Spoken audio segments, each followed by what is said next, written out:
Bonjour à tous les téléspectateurs de la chaîne Géopolitique, je suis ravi de vous retrouver. Je voulais commenter avec vous en fait l'information qu'on a appris il y a seulement quelques minutes et qui vaut d'être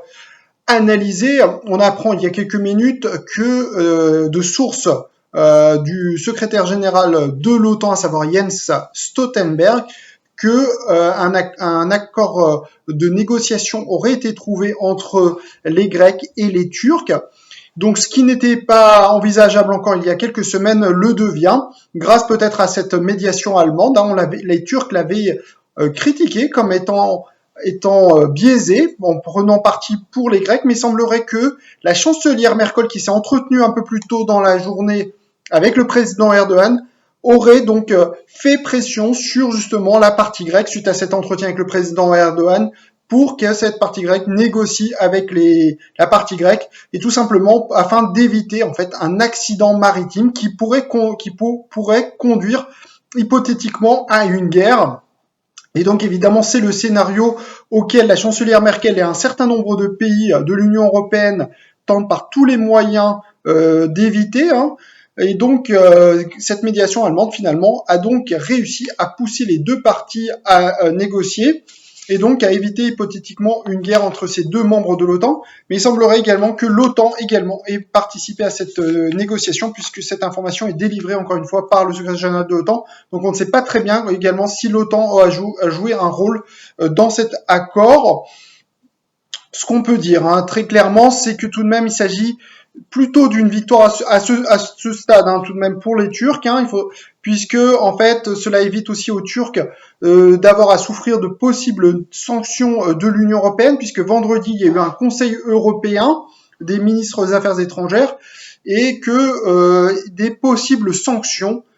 avaient été annoncées, certes sans calendrier et sans date de mise en œuvre, mais tout de même il planait sur la tête, j'allais dire, des Turcs, une possible sanction, ce qui aurait tout de même des effets non négligeables,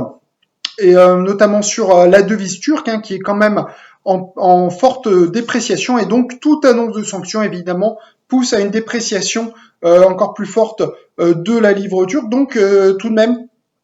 on voit que tout de même ceci est de nature, si vous voulez, rassurante pour les acteurs de marché de savoir qu'il y a des négociations en cours. Donc on va voir dans les prochains jours, dans les prochaines heures, comment évidemment les négociations vont se dérouler. Est-ce qu'il y a un agenda précis de négociation? Pour l'instant, on n'en sait pas plus. Ce qu'on peut aussi dire à ce stade, c'est que sans doute l'information hier délivrée par la chaîne de télévision turque TRT montrant des images de soldats grecs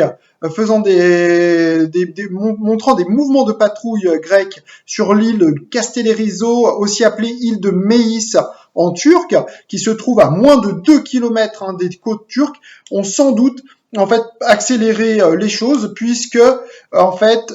sans doute du côté turc on envisageait sérieusement désormais l'option militaire après ces images extrêmement troublantes pour la partie turque, puisque je rappelle que quand même cette île qui est située à 2 km des côtes turques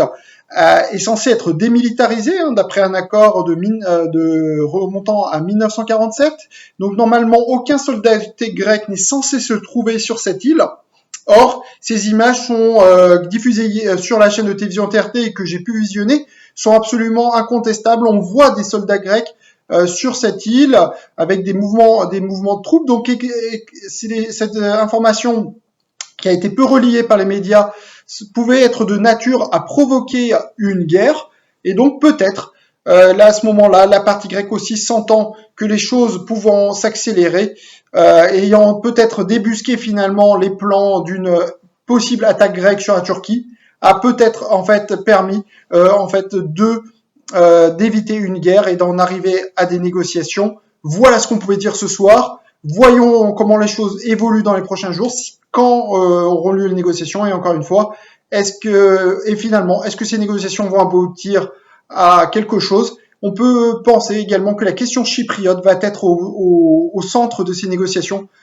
Sans doute que la partie turque va mettre une grosse pression sur les Chypriotes pour